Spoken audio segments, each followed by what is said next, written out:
familiar and new. Come aboard, we are rewatching you. It's love from a simpler time. Let it flow, please let's not capsize.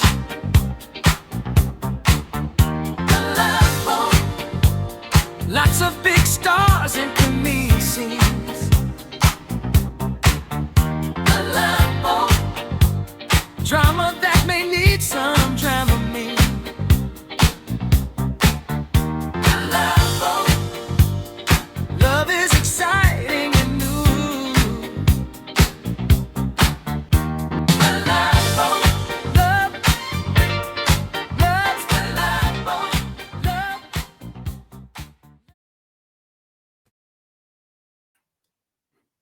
Welcome aboard. We're expecting you. It's time again for another episode of Emotion Sickness, the Love Boat Rewatch podcast. John Suntress here, along with Franco. And finally, Franco, Yes. everybody's in place. Now we've got our regular crew. We all suffered through those first two pilot movies and the misfires of those and the really dry, sucky stories that those things had. And now, wait. now You think this is any better? it's a little better. And we were talking off the air, and Douglas Kramer was originally the main producer of the first two movies, Mhm. and they knew they had something, but obviously something was missing. So they went to the Magic Man, Aaron Spelling, who, if they're the two guys I think of producers back in the 70s, well, several. Norman Lear would be one, Gary Marshall would be one, Aaron Spelling was another guy who had many shows on the air. And it's like, all right, I know I got something. What am I doing wrong? Help me with this. How many shows do you think? By today's standards, I don't think it would ever happen. But like, how many shows out there got 1, 2, 3 pilots before actually getting a commitment to series? Nothing like that would happen today. But back in the day, how many? It was also kind of out of the ordinary to get 3 pilots out of a show. Yeah. And then Star Trek infamously in the 60s had their 2 pilots. Mhm. Yeah, I don't know, man. And also the good news was, and it's not surprising, but Aaron Spelling was already developing Fantasy Island, which in a lot of ways is similar to the Love Boat format. And I think that's why it was really easy to go to him and go, okay. And there are a couple TV movies for proof of concept of Fantasy Island before it became a series as well. So Wasn't Aaron Spelling also doing? I could be wrong because I'm just doing this off the top of my head. Was he doing Love American Style? Was he involved with that at all? no, I think that was again Douglas Kramer. Oh, okay. I have to look that up, but I mean, I know at the time he was doing Charlie's Angels and had other successful shows. He had in the 60s, he had a cop show called Burke's Law, and it was loaded with celebrities because there'd always be a murder mystery, and you go do the rounds and get everybody's testimony, and it was always celebrity guest stars and stuff. So that's the thing, Right. like it's kind of perfect to bring in. Not that Kramer couldn't get good guest stars, but yeah, I mean, Aaron Spelling was already a well-known guy, and Well, I think Aaron Spelling brought more of the stylization of the show into it with this episode, because like a lot of the stories were overlapping, cross-cutting characters were talking to each other. In the first two, you had none of that whatsoever. No. Yeah. And yeah, you're right. The stories would interconnect and collide in this one and everything. And also, of course, finally, after 2 misfires, we get the debut of Gavin MacLeod, ladies and gentlemen, as Meryl Stubing, your captain, and Julie McCoy, your cruise director. Mm-hmm. Yeah, and So that's Captain cool. Captain Stubing came in as kind of a hard ass in in this. He was a no nonsense captain. Where the first two were set up, well, the first one, the Australian guy, was set up as a really no nonsense captain, and then the second one was kind of more like a loosey goosey, but he ran a tight ship as well. But I felt like this Captain Stubing was really kind of like a smashing of those two together, literally in the sense of like he was a hard ass, and then he's like, oh, okay, yeah, I'm a nice guy type thing too. Well, by the end of the episode, yes, I would Yeah. agree. But also, the second guy was fraternizing with the crew. You know, they had the poker game and everything. Mhm. And yeah, they're really. I think they really established McLeod as kind of a commander that kept a professional distance and wasn't about to get too chummy, at least initially, with the crew. And I mean, even here in the scene where he first meets Dr. Bricker, oh, welcome to the Love Boat, Captain. Don't ever call it a love boat to me again, Doctor. I never use those words in my presence, Doctor. Yeah. Yeah. But they got rid of the second captain because he was on leave. And then, spoiler, by the end of this, they make Steuben the regular captain. They're like, oh, that guy got the heave ho. Exactly. I got good news because yes, it sounded at the beginning of this movie, it sounded like he was on temporary assignment. And for people keeping score, and if you didn't notice, as far as the episode list, again, this is the third pilot, and it's been listed before as season 1, episode 0, because it was a year after the second pilot, and but it's not the first episode because again, it was a 90-minute movie. Right. This one was called The New Love Boat. So you had Love Boat 1 or the Love Boat, then you had the Love Boat 2, and then this is the New Love Boat. So they didn't go with the 3, but they went with the New Love Boat, and then you find out that Stubing is permanent. He's the permanent captain. So yeah. Yep. And then the series starts with episode 1, which will be our next show. Our next episode, absolutely. Well, let's get into some of the guests that we got, and let's see. And I'm not going to go in order, but we did see Gopher with a tearful goodbye to a girl he's leaving back into port, and it's Georgia Engel, everybody. Georgette from the Mary Tyler Moore Show. The woman who plays the same character every single time we see her on on everything. From when she was young, and some people thought she was kind of a hot number, but kind of ditzy character and stuff, to even as an old lady, as Robert's mother-in-law, and Everybody Loves Raymond. I mean, right till the end, Georgia Engel always playing that, well, I understand, but not really. And I like that she called Gopher, Goofy. Goofy. And she's making out with Goofy, who if anybody's keeping track, our last episode we talked about Gopher and 14-year-old Christy McNichol making out.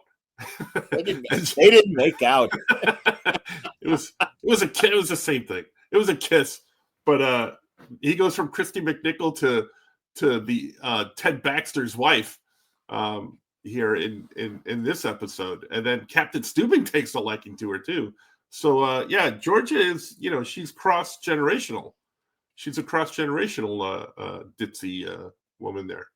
Well, and also kind of man, and again showing the 70s and stuff. Miss McCoy, find this passenger for me. I want her at my captain's table. I find her intriguing. Yeah, Julie, I need you to pimp for me and find this blonde in a trench coat. Yeah, Captain Stubing comes in. Oh, it's a temporary assignment. Oh, let's see, who can I get? I'll take this one at my table and this one at my table. Yeah, that was a little like 70s-ish, right? That's what I'm saying, man. No, pretty misogynist move for Captain Stubing. Mm-hmm. And again, I won't take no for an answer, Julie. Yeah. Yes, and he is kind of insistent. You will find this passenger, and you will have her at my table, and that's an order, or your job, lady. But also I was going to say, Ted Baxter. Oh, Lou, look at that. Murray's going after my wife. What the hell's going on, Lou?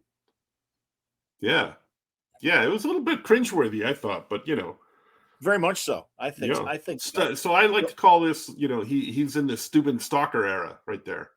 No question. I know. I'm looking forward to seeing how many times, because really for a long time, when we get into later seasons, I guess he'd have the occasional cruise fling, but finally then, way coming up in the 9th season, several years from now, from our timeline, he ultimately winds up with Marion Ross. Spoilers. Come on. We were going to get to that eventually. We'll eventually get to that. But I did find it interesting that, both. So the captain and Gopher are both hot for Georgia Engel. They're schmutzing with Georgia Engel. Boy. Do you think? Do you think he? It's his temporary assignment. Do you think he's like, oh, I don't like this called the Love Boat, but yet I'm succumbing to the Love Boat, Doctor? I think he wanted to get his, sea air jollies out or whatever. Do you think that's why he was so I testy find with very Doctor? intriguing. What now? Is that why? Do you think that's why he was so testy with Doctor Bricker about not calling it the Love Boat, because he doesn't like that sort of thing until Absolutely. he sees him? Yeah.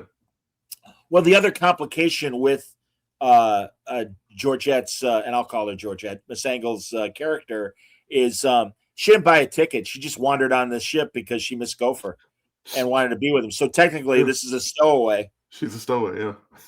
So that's not good. And of course, that's a nice little plot complication for Julie and Gopher. So I love Julie's hair, by the way, with that Dorothy Hamill flip. I like how they telegraph this as well, because Phil Silvers, who we'll get to in a second, he comes on the ship. Mr. Beekman, Morris Beekman comes onto the ship, and he's like, "Oh, Julie, excuse me." He doesn't know it's Julie. So, "Excuse me, miss, am I in the right ship?" And she goes, "Bam, you're on the right ship." Bing. Do you need to check a ticket or anything? She goes, "Nah, you're fine." So that sets up to the next scene where Georgette just walks right on. So it's like, "Oh yeah, we need to set up, because just in case anybody would question, hey, how did this lady get on the ship?" They just set it up in the script for you. That's fair. Yeah, you're right. You're right. And I also love that they got to come up with an alibi. They don't want to give her real name. I don't know why they don't want to use her real name, but they decide to call her Frankie Roosevelt. Right. Well, when you stow away on a ship, that's part of the protocol. You don't give your real name, Johnny. You've never stowed away on a ship before? Come on. Despite the hat, no, I've never. I was trying to blend in with the crew. That's my move. But yeah, and also Frankie Roosevelt, and I've heard that name before. Well, that was the name for the president. She was a president. She was a president. Yeah. Oof. Yeah. It's bad. Right? Not good. So we have another couple, and here's our young couple, quote unquote, and we got Gary Frank, who you might remember from the drama Family from ABC in the 70s. This would have been around when he was on that show with Matthew Broderick's dad, James Broderick, and Sarah Thompson or Seda Thompson, I forget, and Meredith Baxter Birney, and the aforementioned Christy McNichol. So they're grifting a lot from the ABC lineup of shows. Yeah, right. And his partner is Melanie Mayron, who, man, this is her awkward years of the 70s. She had a lot of hair. And everything, man. And also, like, I don't know who was doing her makeup for. Again, like, I'm Mr. Fabulous and I know this stuff. But really, like, I don't know. Do you remember she's the secretary in the 70s comedy movie Car Wash? I don't remember. I remember her more from 30 something, because that's more my age. So 30 something. Gary Frank was in Star Trek Deep Space Nine as well. He was a Dax guy. Attaboy. One of the Daxes, right? But yeah, Melanie Mayron, she was on 30 something. I remember her from 30 something, and then I remember she kind of disappeared. And I'm like, hey, I ever wonder whatever happened to Melanie Mayron. She directed a whole bunch of stuff after she left 30 something. So, yeah, she was like, she got only directed 2 episodes, I think, of 30 something. And then all of a sudden, like, she started to get these offers for directing, and she went, talked to her agent, and she's like, well, what's going on with the acting thing? And, why am I getting all these calls for directing? And I begged them to do more, and they only let me do one. Now all of a sudden I'm getting these things. And she goes, well, when you do a good job, they come calling. So she wound up directing a whole bunch of other TV series, and she still does. I think I wrote down one because I forgot what it was, but she did Jane the Virgin. And your friend Malin Ackerman, she directed a bunch of episodes of The Hunting Wives, which is currently out on the Netflix, I believe. Yep. Yeah. Oh, a lot of actors do kind of transition to directing and stuff. Tim Matheson has done that. Another 30-something guy, Ken Olin, made that transition as well. Yep. And what we know from Star Trek, a lot of times they'll let a cast member direct, and it kind of gives even Robert Duncan McNeil, Tom Paris is an active director. So it happens a lot. So, Yeah. but they're the young couple, and they whirlwind romance. They've only known each other for a couple weeks, and this is their honeymoon. And it turns out they're virgins. Oh my Oh my goodness. God. So neither of them know It's- what to do on their wedding night, basically. it turns out that all they're really good for is oral sex, because all they do is just talk about it the whole time. They don't do anything about it. They just talk about it the entire time. Yeah. The only time they ever leave their cabin is for raw oysters. Yeah. That's right. Yeah, and he eats too many oysters and he gets sick. Mm-hmm. Yeah, hey, let's have sex now. I can't. Whoa. You know? Basically. And they're both discovering each other's little ticks that obviously you learn to live with if you're married, but they didn't know each other long enough. Now that, she's finding out that he's a pig and eats a lot, and he doesn't like, and also she keeps boinking him in the nose with her elbow when they wake up in the morning. Right. Yeah, it's a long and involved pace to get to. They didn't do it. They don't know what they're doing, basically. It really is. It really is a Cliff Note story where it's like, all right, you got two virgins. They've never done it before, and finally they do it. Okay, right. Now everything's all right. Sex is like pizza. If you're going to use barbecue sauce, you better know what the hell you're doing. Let me write that down. Thank you. What's the list now? Thank you. It's true. More barbecue sauce. All right. All right. Fair enough. Hey, and then we go to another one of my favorite couples. Once again, we're well into the 70s, everybody. So it's a celebration of leisure suits here on the Love Boat. Oh, the great Pat Harrington, Schneider. Mm-hmm. Schneider and his stash. The stash there. Yeah, I know. Yeah, apparently a drug dealer, Pat Harrington, in this. Although he always had a mustache. He had a mustache for one day at a time as well. All right, he's like he's like an older, drawn out version of Burt Reynolds at this time. Kind of. A very seedy Burt Reynolds. Yeah. Well, back in the 60s, he did a lot of variety shows because he was a dialect comedian, and he had Enrico Palazzo or something. Well, no, that's the guy from Naked Gun. Hey, it's Enrico Palazzo. Right. But he did have a name like that where he would like do a broken Italian like thing, which is hilarious because he was Irish. But also he was on Danny Thomas, and Danny Thomas's oldest daughter on Make Room for Daddy ends up marrying Pat Harrington. And when he was younger, believe it or not a bad looking dude. I mean, no, really shave off that mustache, trim those eyebrows, and like under all and maybe a couple of years before he was hitting the booze consistently, and that's just a guess on my part. No, he wasn't a bad looking guy in the 60s. If you watch, not a bad looking guy, but when I first saw the guest list for this, because I've never seen this before, honestly, as much as I've seen Love Boat over the years, I have never seen the first 3 pilot films, so this was kind of a treat for me. But when I saw the guest list, and I'm like, Stella Stevens is on this show, but she's partnered up with Pat Harrington. I'm like, why would they put her together with him? The couple doesn't look to match. But then there's that scene in the bar where he's talking to Mr. Beekman, and I'm like, oh, Pat Harrington's a really good looking guy. He's a pretty good looking guy. And then but I'm like, wait a minute, I thought he was with Stella Stevens. When Stella Stevens shows up, she's got that awful haircut that I didn't even recognize her at first. I didn't know it was Stella Stevens till about 15, 20 minutes into the movie. I'm like, oh my God, that's Stella Stevens. She's got this weird, for the audio audience, Helen Reddy sort of butch haircut. By the way, everybody, if you can't find this on Pluto, and the likelihood I already said this on the audio version, but YouTube currently has this first episode. Yeah. Even the dog is very disgusted the way Stella Stevens looks. But yeah, it's this weird kind of butch. I mean, it was, again, contemporary for the 70s. But Stella Stevens, as you know, Francis, the Nutty Professor, blonde bombshell, gorgeous figure. Girls with Elvis. Yeah. By the way, former nude playmate. That's right. I mean, this is a bombshell woman. And here she could not look more frumpy and domestic. And I mean, literally, there is one evening gown at the end of the episode.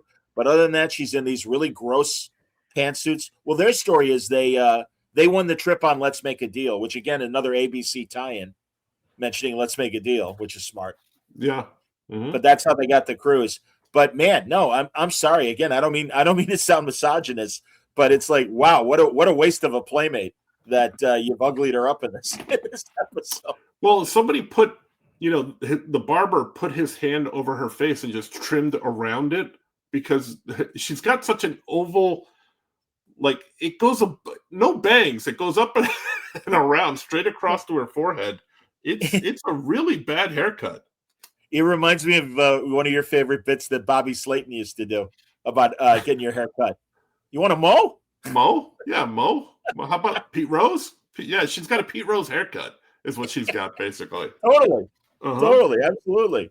So yeah, now they're there and they're on that second honeymoon. So also, did you know, I was blown away by this fact. Did you know that she turned down the role for Hot Lips Houlihan in the TV series? Because I didn't know that. I was like, wow. Well, she was a movie star. Mm-hmm. Literally a couple years before this, she's in the Poseidon Adventure, and she's Ernest Borgnine's wife. But like all those 60s movies, like we said, Nutty Professor, Girls, Girls, Girls, Matt Helm, The Silencer, she's in that with Dean Martin. I mean, yeah, and she made another Dean Martin movie. Right now, the title is escaping me, but no, she was the only actress to be in a Dean Martin movie and a Jerry Lewis movie during their breakup. So she was with both of them. Yeah, and actually, and Jerry was going to use her for more movies, but once she made the movie with Dean, he's like, gone, no more. And of course, he was nutty. What are you going to do? Get it, Nutty Professor? Indeed. Get it. Mother of Andrew Stevens, who later gave us a lot of miniseries and all those great direct-to-video Skinamax movies, like Night Moves 3 was Shannon Tweed and things like that. Was he? Yeah, I remember all those movies, actually. I think I still have them on videotape where I recorded them off of Showtime. Does it have the little ripple at the certain nude parts because you kept rewinding it and everything? I will neither confirm nor deny that. But were they the Andy Sidaris movies? Wasn't he the director who did all those, like, something Malibu with all the Playboy Playmates or something like Malibu that? Express. Malibu Express, that's what it was. He did not, but he did make one movie where our very own Ted Lang shows up as a drug dealer. So, yes, Andy, I was going to bring that up at some point in discussing Ted Lang. But, no, Andy Sidaris, those movies are hilarious. And I would love to have somebody on that knows that stuff backwards and forwards and talk about those movies because they were literally guns, explosions, and penthouse playmates or whatever. Yeah. And Andrew Stevens was in a few of those, but I don't know if he wasn't in the Sidaris era of movies. I don't know I think he actually directed a couple of them too. He did. Yep. So anyway, so Pat and Stella, they're on their second honeymoon, and Stella runs into our own doctor. Where's my doctor picture? Do I not have also, one? I know that you mentioned that she was a Playboy Playmate, but did you know that she was voted one of the 100 sexiest women of the 20th century? Did you know that? Which is, a century ago. So she, it's past. Well, I've told you, I haven't said it on this podcast, so I will tell my Stella Stevens encounter. I was at one of those Hollywood celebrity shows, autograph shows, and pure celebrities, no comic book connection at all. And Robert Vaughn was there, Man from U.N.C.L.E. It's pronounced Vaughan, I believe. Sure. And June Wilkinson, this British pinup from the 50s and 60s, lovely lady. And Stella was there. And I'm at Stella's table, and I'm like, yeah, all right, I'll get an autograph picture from Stella Stevens. I always had a thing for her. And they're in a 3-ring binder, like a kind of a combination of either like your trapper keeper for your notes, but also like a giant like photo album kind of thing. I like the fact that Stella Stevens. I like the fact that she kept all her pictures in her trapper keeper. That's fun. Her trapper keeper, yeah. It had Holly Hobby on the cover, because she was really into Holly Hobby or Strawberry Shortcake. So I'm going through the photos, trying to find one that I want, and I don't realize, but I guess when you're flipping through these, they kind of angle funny and everything, and they're kind of on an angle. The stack of photos you've gone through. And all of a sudden, this very shrill old lady voice She goes, "Hey, you're bending my photos." And I'm like, "Oh." I'm like, "Oh, Miss Stevens, I'm so sorry." She caught herself. And immediately her voice softened. She's like, no, I apologize. It's just, this is my product. And I'm like, man, and literally it went from my childhood fantasies of her in small bikinis to, oh my God, I just trampled over grandma's azaleas. And I'm like, no, ma'am, it's my fault, ma'am. Let me rectify that. But I was kind of Here, mad. let me help you across the street. Yeah. So, but I was kind of mad. So the photo I grabbed of her literally in this white bikini, small for 60s, she's on all fours and her ass is in the air and stuff. And it's like, yeah, give me that one. Why don't you sign that one for me, Stella? So that was my revenge. But I was very disappointed. And once again, let's take a look at Stella Stevens. Oof. Big mistake. Big mistake. Didn't they think, you're showing her picture up there for the audio people who are listening. Did the director think, I had a couple of thoughts about this. At some time, would you maybe just put a hat on her? Anytime during filming, just put a hat on her. Or the next best thing would have been just wait 3 weeks to start filming, because it would have grown out by then. It would have grown out. Those are my two thoughts on Stella Stevens' hair. Where were you when we needed you? Would be my question. Well, nobody hired me as consultant. Our final couple was, and I love this pairing, but we mentioned it before, the great Phil Silvers from Sergeant Bilko fame, and Funny Thing Happened on the Way to the Forum on stage. Mad World. Top Banana, Mad World, absolutely. And he is paired with, of all people, from Three's Company, Mrs. Roper herself, Audrey Lindley. Audra or Audrey? I think it's Audrey. I think it is too. Yeah. And Audrey is like trying to fight the clock a little bit. And you can tell here that she's trying to present herself as much more younger. And in fact, she tells Julie, "I'm looking for single men 27 and older." Yeah. Way to go, Grandma.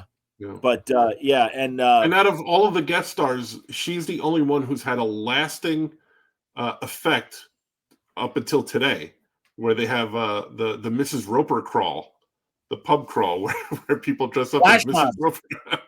Yes, there are just like flash mobs, but there are men and women dressed like Mrs. Roper with the house coat on, and they go crawling from bar to bar. They do a bar crawl, Mrs. Roper's bar crawl, or something like that. It's called, I believe. Stanley. I meant to mention earlier. All right, so Mrs. Roper, definitely Phil Silvers, definitely Stella Stevens and Pat Arrington, and George Angle will all be on future Love Boat episodes. This is their maiden voyage on the Love Boat, but not their only time that they. But I believe in the case of Gary Frank, this is his only voyage on the Love Boat. He was a serious actor. Well, yeah, so, judging from his performance on this, I don't blame the producers for not asking him back. Yeah, not very funny. No, definitely not.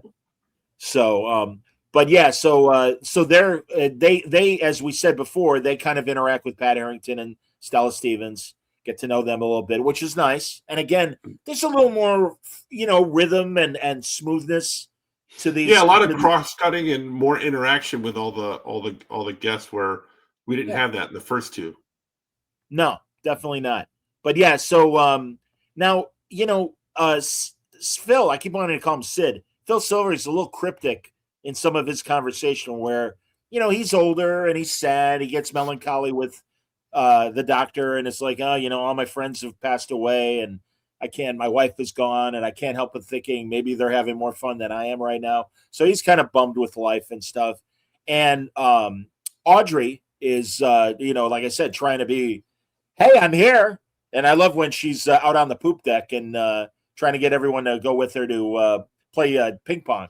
And of course, all these people that are just lounging at the pool are like, get out. You forgot the poop deck graphic. Yeah, Love on the Poop deck. Right. Which you're trying to get, just trying to get people to play ping pong.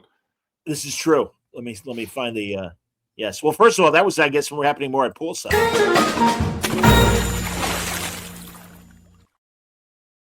Fun. Poolside fun, I tell you. Yes, but no, there were some dramatic scenes with Gary Frank and Melanie Mayron out on the poop deck.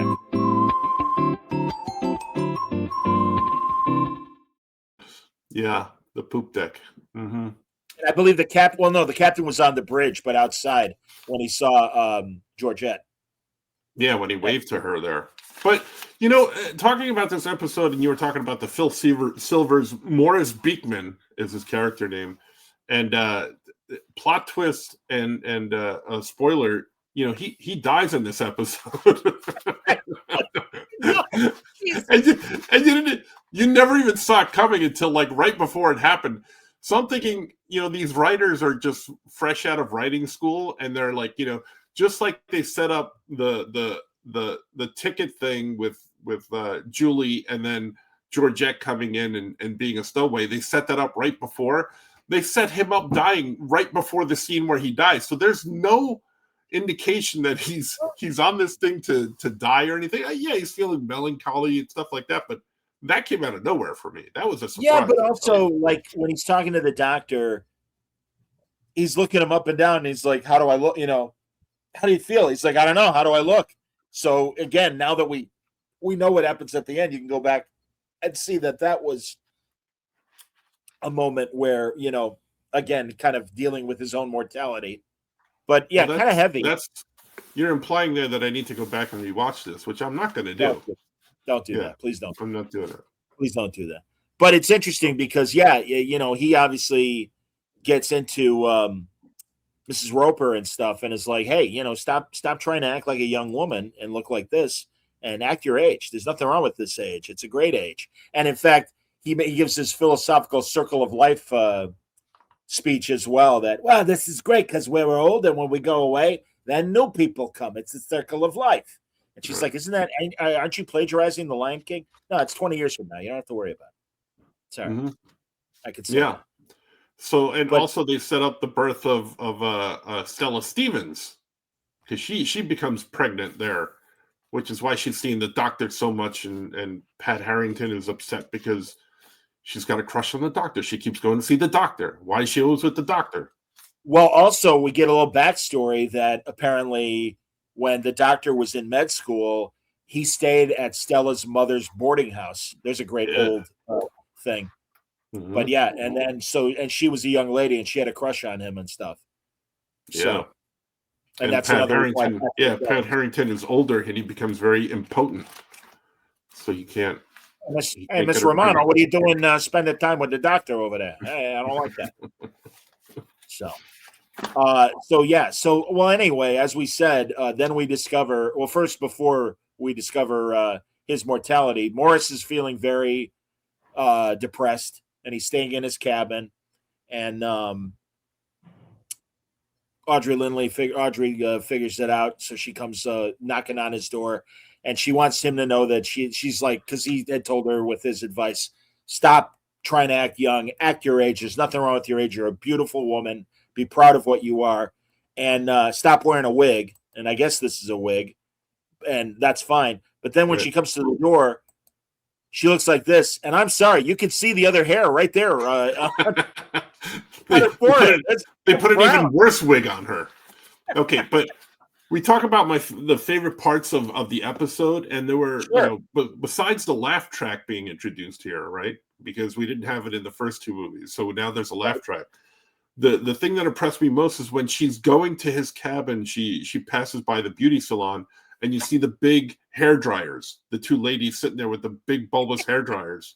And that was my favorite moment of this whole episode, where you see those, when she walks by, you see those two ladies under those big giant hair dryers. Because I remember those back from the 70s. I remember seing those. And that's, I certainly saw them with my aunts and a female relative, so I can appreciate that. Uh-huh. But I think my favorite part, the awkwardness of Gary Frank and Melanie Mayron, and that it was not funny, and just kind of there. No. So that did make me laugh, ironically. And then also when the captain was trying to talk up Georgette. Mm-hmm. And at dinner, and so are you related to the Roosevelts? And no. Well, how'd you get your name? I don't know. Yeah. Yeah. So you're Melanie, still charming, and I still want to bang you.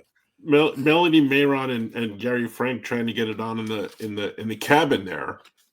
She takes She takes 5 drama memes. Yes. Here, by the way, for that stateroom scene.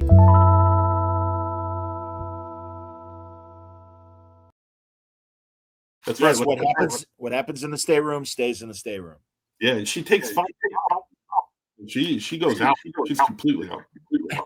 I know I was expecting a big dramatic kind of, oh my God, she OD'd on sleeping pills.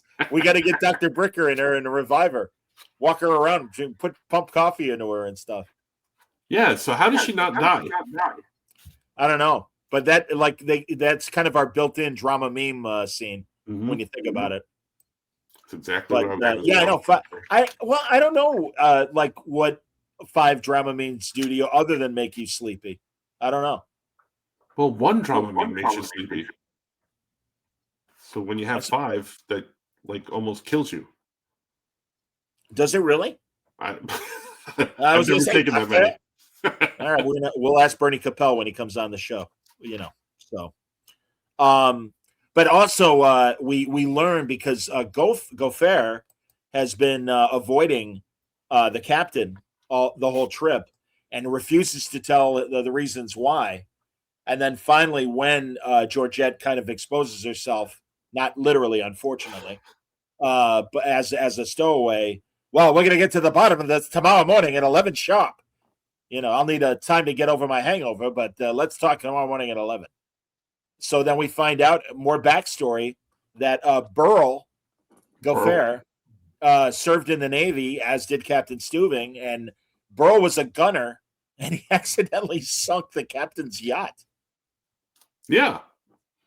So was he on the boat, or was he on the warship that Burl was on, or because that was unclear to me? But it might have been like during wartime as far as Vietnam goes. They never really go into detail, but I believe while they were both in the Navy, they weren't serving on the same ship. That's my assumption. Right, because they set up in the last movie that Gopher was under the command of that captain. They were all there, buddies. And I like how this crew never acknowledges their old captain anymore. Like, they get rid of him in this episode. He never comes back, and they never mention him again. So no, yep, that's true. Yep. So of course, big, they're expecting, Gopher's expecting to get fired, or whatever, and then Julie's expecting to get fired too for the stowaway thing. But Gopher promises to pay for Georgette to have a cabin, Frankie, and for her voyage, for to pay for the trip and everything. So that's okay. And they were honest with him, so that's okay. And this is when, well, actually, I'm a real softy when you get to know me. So, but I'm firm. I'm fair, but I'm firm, like a mattress. It's like, all right. Well, I'm surprised that they didn't use like a little plot twist thing where where when Morris Beekman dies on the ship, why didn't they just let Georgette slide with not paying because he didn't finish out his fare? They could just put her in his cabin. Yeah, why not? And I love how. Oh, go ahead. No, you go ahead. And I was going to say, what's funny is like they find him dead, I guess, in the cabin, and then Dr. Bricker comes out to the dining room to tell the other passengers, and Audrey, she knows for sure. Yeah, she's like, oh, he's not coming, is he? He's never coming again. And sorry, never coming to dinner again, or both coming again. Either those are true. Yes, I think he said that his plumbing stopped working years ago. Yeah, earlier in the episode as well.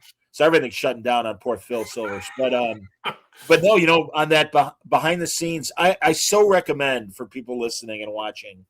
Tubi has this great behind the scenes Love Boat documentary, and they actually say, I forget which, it might have been Bernie Capel, the doc, or it might have been Ted Lang, how people would get on, especially old people would book cruises because that's where they planned on dying, and they would either OD or just do themselves in, and that was one of the main problems of the crew was getting rid of a dead body that's on the on the pleasure How much cruise. of a problem could it be? You're out at sea.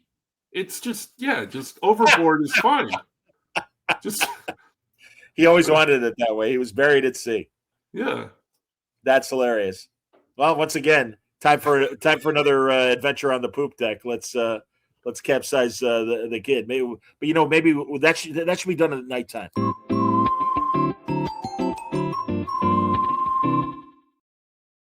Yeah, just heave him off the back of the boat. Sure. And spit afterwards. Good riddance. Nice. Frankie Roosevelt. Her new name is Morris Beekman. Morissette Beekman. But the baby will be named Morris Adam Schneider after Morris Adam Schneider. after the doctor and after Morris and everything. So the circle of life. There you go. And that's right. And that occurs to Audrey. Just like he said, he's dead and now there's new life. So we can all be happy, even though this is a very tragic moment. Sure we can. So I can't think of any other details of the episode. I think the only one that stood out to me was when Gopher meets Georgette, or what he's talking about when he met, that she was at the plant store or something like that. She's a herbologist or whatever. I don't think she's even a herbalist. I just think she works at the plant store. Yeah, who knew Gopher was into plants? Yeah.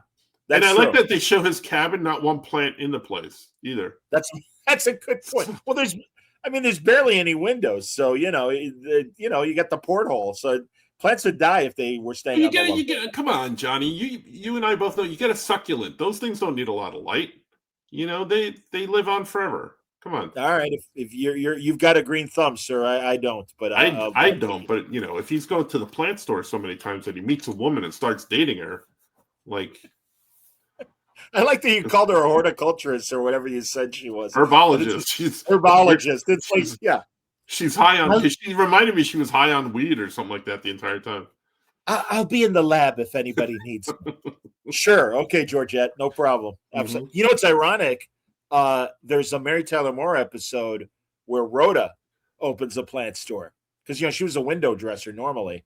Mm-hmm. But, and I want to say there's that. The way that Georgette came on Mary Tyler Moore was she was friends with Rhoda. And so I believe that for a moment, Georgette did work with her at the plant store or whatever. All right, because didn't Ted wind up marrying her afterwards or something like that? Okay, yeah, I remember that now. Yep. Yeah. She's great. Honestly, one of the best character actors. And fine, one dimension, but always funny. Always funny. You know what just occurred to me? This is our second episode, and it's really dawned on me that we watch entirely way too much television. Oh, good Lord, yes. Yeah. Mm-hmm. No question. So what are our drama meme moments of the show? Oh, it's all of them, but if I'm going in story order from 4 being the most drama memes being the worst to 1 or none drama memes, it would have to be 4 with the young couple, Melanie Maron and Gary Frank, then Ernie and Lenora, and then Morris Beekman, and then Captain Stubing trying to get it on all over the place as 1. So I would agree. I think that's 4, 3, 2, 1. Uh-huh. Yeah, I think the captain getting laid is certainly my favorite story. I like that that's as a priority on this maiden voyage of this ship too. You will bring me her. Yeah. Wrap her in bondage. Bring her to my table. Strap her down. All that was missing was him having like an eye patch and a pirate hat, and he's Bluebeard. Fetch me a wench, Miss McCoy. The other thing that impressed me, because I've seen a lot of Love Boat episodes over the years, and now this is the first time I'm going to be watching them in order. But his sideburns are immaculate. The barber, I think that's why he didn't have time to do Stella Stevens' hair, because he was shaping Captain Stubing's sideburns, and they were perfectly coiffed to roll over his ears.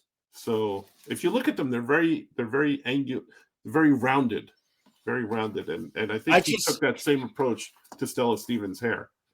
I just love how by the book he was, and I'm sure part of it was, all right, I can't be Murray anymore. I have to exude a command feel. Mm-hmm. I love Gavin MacLeod. Listen, I'm going to make fun of him a lot on this show. Mm-hmm. But that said, I want it very clear that Gavin MacLeod has always been one of my favorite actors and could play different things. He was he was a hippie on Hawaii Five-0 and a recurring bad guy called Big Chicken.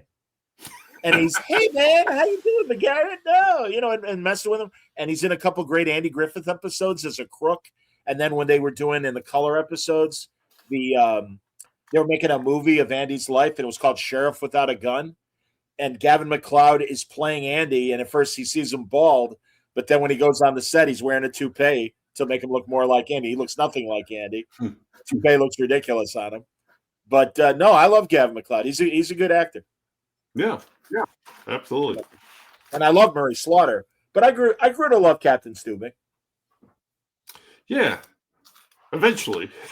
Yeah, right exactly. now, he's too much of a hard ass and a sex fiend for me to like right now. But I got to admit, Bernie Capel, I've loved him in everything he's ever done. I just think he's just this great. I mean, from That Girl to Get Smart to all these other things that he's done over the years. I'm always a fan of Bernie Capel's. I like that how he's evolved on this show to his head looks like a brick because his hair is shaped, and they top it off at the top and they comb it over so his head looks like a brick eventually. This shot. This shot is not that good. I'm the worst guy to say so-and-so's wearing a toupee. But he absolutely, I mean, if you go back to like his first TV appearances, like on Dick Van Dyke in like 1965 or 66, he's balding then. And other shows over the and Siegfried, of course, is balding. Get Smart. Yep. Mm-hmm. But no, he's great. Well, and he talked about, I want to say, I got to go back and listen to my interview with Bernie, and maybe I'll put that on the Love Boat feed as an extra show. To be honest, I hope Mitch from Terrificon can get Bernie to come, give me the contact info and say, hey, Bernie, we're doing a Love Boat thing. Please come back on the show. Yeah, that'd be great. I'd love that. Yeah. But he was telling me he did one hot tub scene with Brenda Vaccaro on a later episode. And, they wanted him. Joey Tribbiani's mom? Yes, indeed. Yeah. That's right. From Friends. Absolutely. Mm-hmm. And, but he had to be very careful because of his hairpiece in the hot tub. Because, it could easily become askew with all the water splashing around and everything. Yeah, well, that steam loosens up the glue. Yeah, absolutely. Yeah, how you doing? Oops. So, but no, and I wish there was a little more of Isaac, but we got a little bit, and we did. I like how they gave. Yeah, I like how they. The one big line he had was very stereotypical. Hey, how'd you like some ribs? Yeah, so very true. And we did have a moment at the bar for Isaac Pours.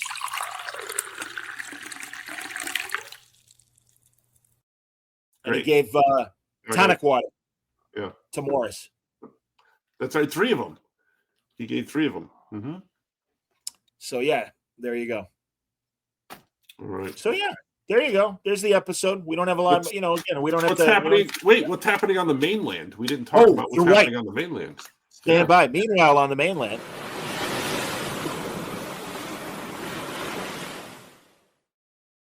You're a big song guy, radio station DJ guy. What was the number 1 song when this Love Boat, the new Love Boat, came out in 1977, May 5th specifically of 1977?